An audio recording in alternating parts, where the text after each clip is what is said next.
Okay, so I'm recording this randomly on my phone. I wonder if I can move me over here. I can. Okay, so I'm recording this on my phone because I don't want to go inside. It's too nice outside.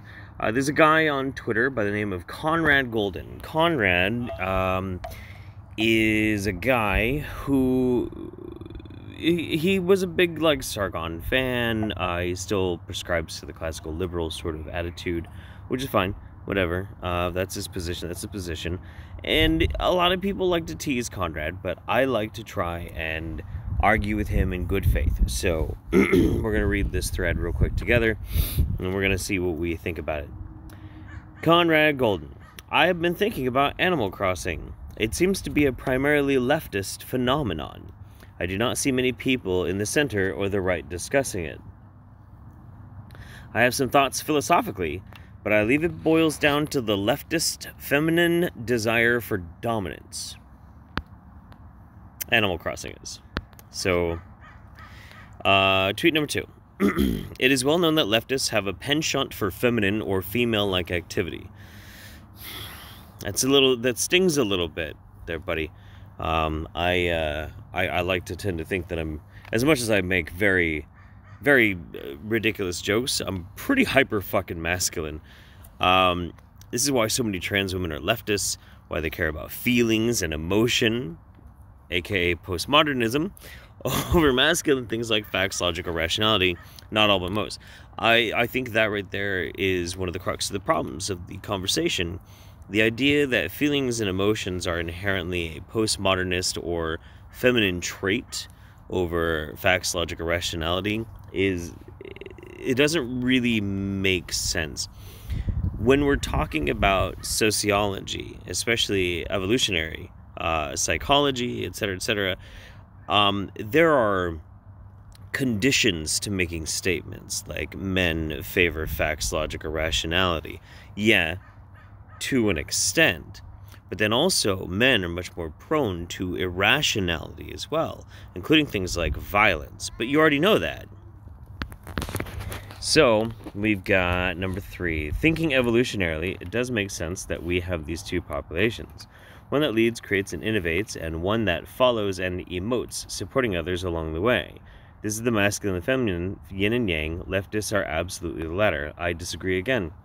If we're coming down to the idea of, you could even say, that conservatism is much more of a support and maintaining of status quo, whereas liberalism or leftism is about challenging conventions and innovating and creating and leading into something different. You could make that argument. It's not impossible. It's just we have to stretch our heads completely around 4 times and then bury them up our own asses to get to the very base argument of like, well, this is just what that means and this is what that means. I disagree. It's a lazy argument. Now, returning to Animal Crossing and philosophy, what we've seen recently is a rise in the authoritarian left, an emotional left that wants simultaneously to follow and to lead. I don't know where there's a rise. Socially, I don't really think it's as big as most people think. I mean, I was right there, man. I was a foot soldier in the fucking culture war. I never really saw it. I looked for it. I was looking for it. I never saw it. The left that wants to follow is one that submits to the authoritarian raccoon Tom. Tom is not a raccoon that gains power legitimately over the player. Instead, he forces the player into a contract against their own free will / choice. He's not a true capitalist. He's the act of an authoritarian pretending to be a capitalist. A wolf in sheep's clothing. I don't think authoritarianism and capitalism necessarily are hand in hand whatsoever. I really don't think so. I think there are a lot of libertarian capitalists out there.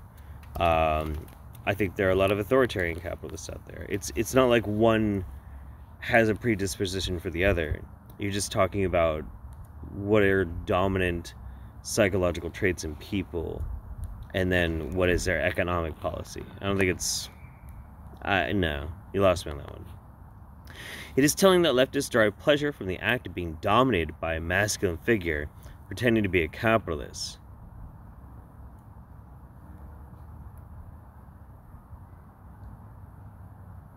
Well, what if there's, like, say, a leftist woman who likes being dominated by a leftist man? How do you come to terms with that one, bud? So, I mean, I'm just... Read into that what you will, I think the message is fairly obvious. If you say so. How many of these are there? Holy shit. Okay, alright, we can do it. I do not know if Tom is in the recent Animal Crossing, as I've not played it. The left that wants to become an authoritarian, meanwhile, is one that finds something to dominate. I cannot argue back with its utopian vision. I mean... It's an exhausting argument, but whatever. The leftist vision for domination does not work in reality. Look at Venezuela. That's not fair, dude. That's not fair. Anytime you bring up Venezuela or leftism or socialism, like, I'm gonna throw it right back.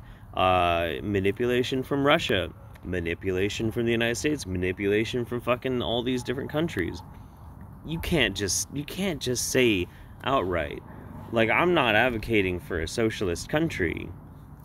I do advocate for socialist policies, not a socialist country, but you gotta be fair. You gotta be fair. So must activate their authoritarian desires in the video game. Postmodern unreal world of the video and video game makes their twisted desires become pseudo-real.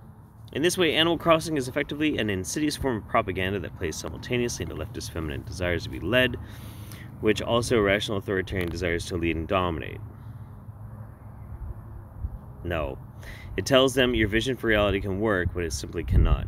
So basically, it's propaganda to try and sway people into thinking that what you see as an impossible utopian world is just not possible, and it's just feeding them a little bit of hope so they keep going with it. Nah, dude, I can't buy into it. As another postscript will say, this is not commenting on the enjoyment of the game. It may be very well made, maybe incredibly fun. I have no desire to play it myself, but people seem to be enjoying it. It's about its philosophical underpinnings. It's the difference between a game that encourages you to dominate land in order to please an authoritarian, and one, like Mass Effect, or even a silly way Mario, where you fight authoritarians to increase personal freedom across the galaxy / kingdom. Okay. Conrad. I feel like there are some very serious problems with your psychological analysis of this, and they're rooted not necessarily in Animal Crossing, but they're rooted in presuppositions that you hold, that you have arbitrarily kind of decided that these arguments have value, when I can demonstrate in many ways, very quickly and easily, how they are incorrect. So I'd say examine those, you know. But also, I'd say, psychoanalyzing video games is not always the best use of time, you know? Memory, do you have anything to add? Wait, all of his tweets were about Animal Crossing? It was all about Animal Crossing. Well, you know, he's just trying to exercise his brain, you know, and that's good. That's good. That's awesome, you know? But I mean, what do you think? I feel like I would have more of an opinion if I've actually played Animal Crossing. Yeah, we don't play Animal Crossing. We're a Stardew Valley house.